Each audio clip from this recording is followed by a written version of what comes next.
sadarkaa amma itti mari'anne kanarraa kaanee ulaallu wanti gaariin hin dhufa jenneeti kan nuti yaadnu. Egaa wanta kana yaadnee yeroo qopheessinu amma ajandaan saba keenyaa wanti biyya kana keessattis deemaa jiruuf ta'aa jiru dhimma paartii tokkootii oli, dhimma paartii lamaatii oli. Hoggansi Oromoon guddanne hin quucare.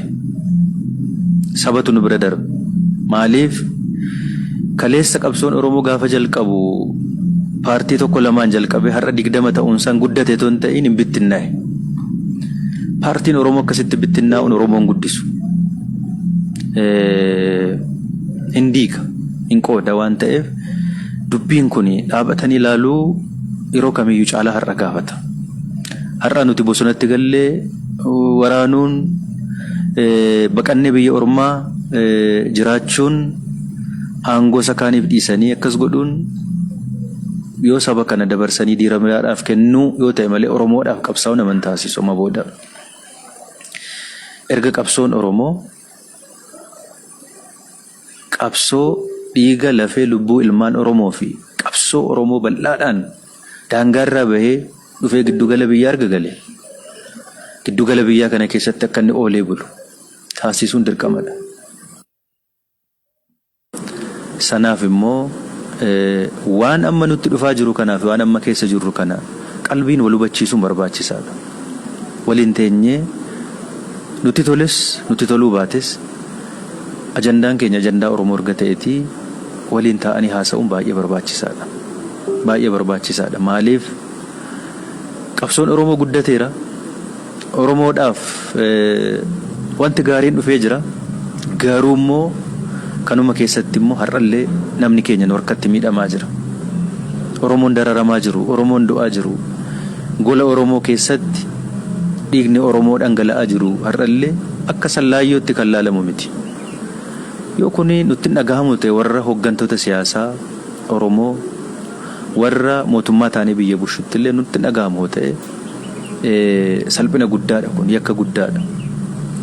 Kanaaf qabsaa'onni Oromoo jaarmiyaan Oromoo haa xinnaatu haa guddatu qabsoo Oromoo as ga'uu kanaadhaaf hunduu hamma humna isaa gatii kaffalee gumaachee jira.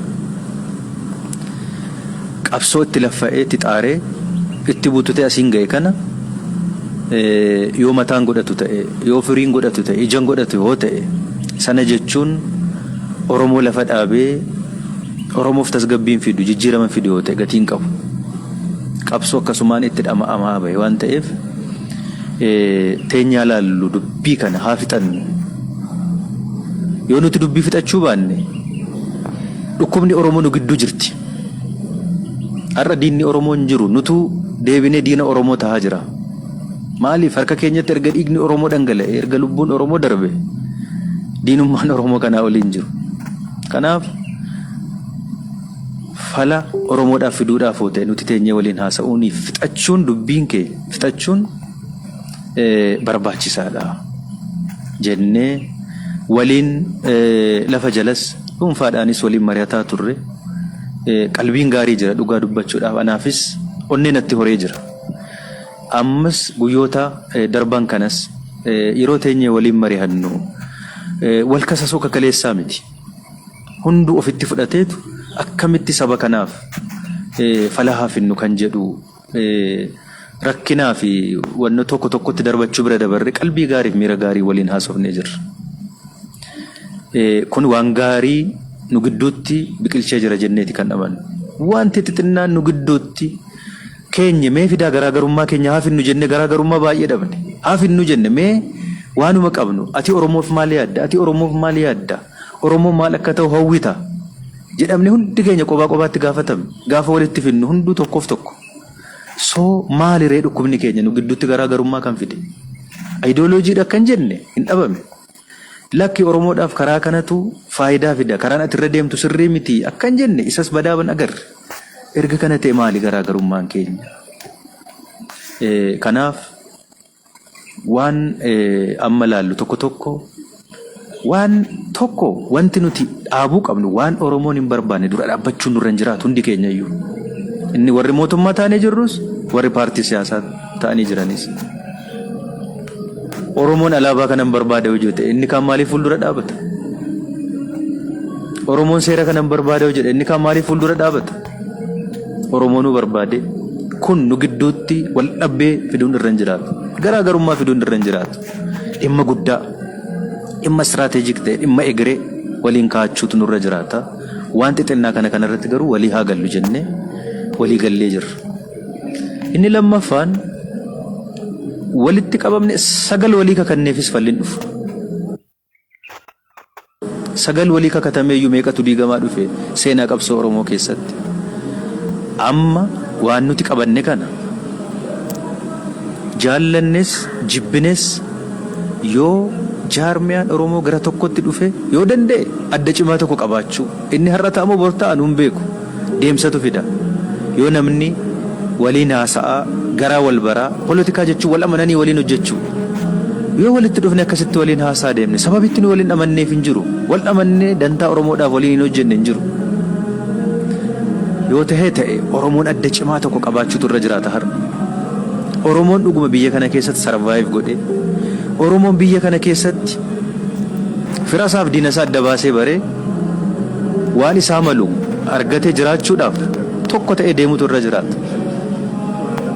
Tokko ta'e waa hundarratti tokko ta'uun hin danda'amu. Wanti xixinnaan garaagarummaan jiraachuun mala. Waan dantaa Oromoo isa guddaa irratti garuu tokko ta'anii waliin hojjechuun hin danda'amu. Kana kaawwannee jirra. Hojii mana haa godhan. Gara tokkotti haa dhufu. Namni gara tokkotti dhufu jedhullee hoo jiraate haalaalu tasgabbiidhaan ofaa qoratu jennee jirra. Inni lammaffaa nu fuuldura filannoo jira. Yoo nu hunduu Oromoodhaaf hojjenne ta'e nu gidduutti maaliif wal dorgomna nuti? Nuti wal dorgomuun keenya sagalee chirichaaroo gabaa gulliitiitii bitame abalu kan jedhamu sagalee 10 qabatee paarlaamaa deemuu danda'a.